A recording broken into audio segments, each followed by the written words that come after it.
We couldn't hear our commodities expert, Manisha. Manisha, sorry for that delay, but what do you have for us today?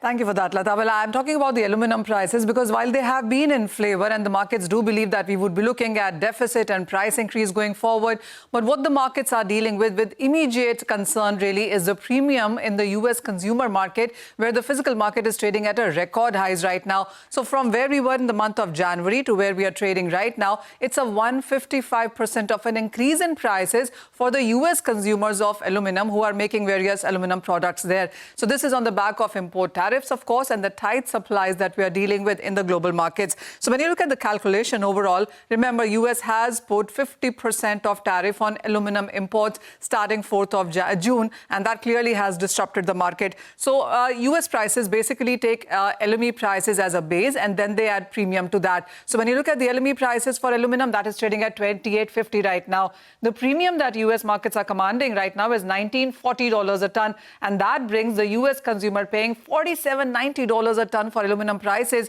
while the rest of the world or LME is paying just about $28.50, which, by the way, also is at a 3-year highs. So we are looking at the US consumer inflation clearly coming in for aluminum products in the higher markets therein. So you are looking at LME prices trading at a 3-year highs. We've seen prices gain up by 13% in 2025 till time, and there have been various reasons for that. The biggest one clearly coming in from China, which is reiterating preventing overcapacity in the metal production. Last year, they said that they will not increase capacity more than 45 million tons, and that the markets believe will be hit in 2026. After that, that means China is not going to produce anymore.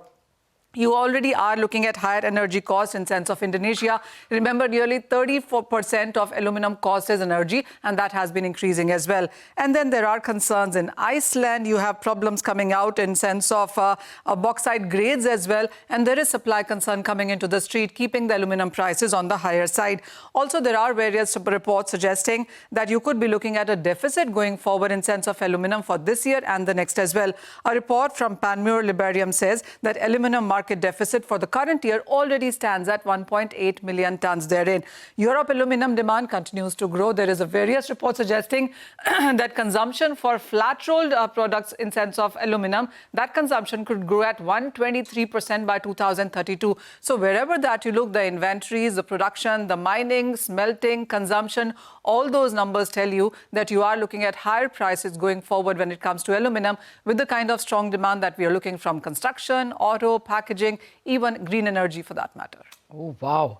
Okay, so that's bullishness on aluminum. And yesterday we had a JPM expert telling us that the very high copper prices, he's expecting it to go to 12,000 copper, will also have a magnetic impact on aluminum because of replacement uses, he says. So $3,000 was what he was forecasting on aluminum itself.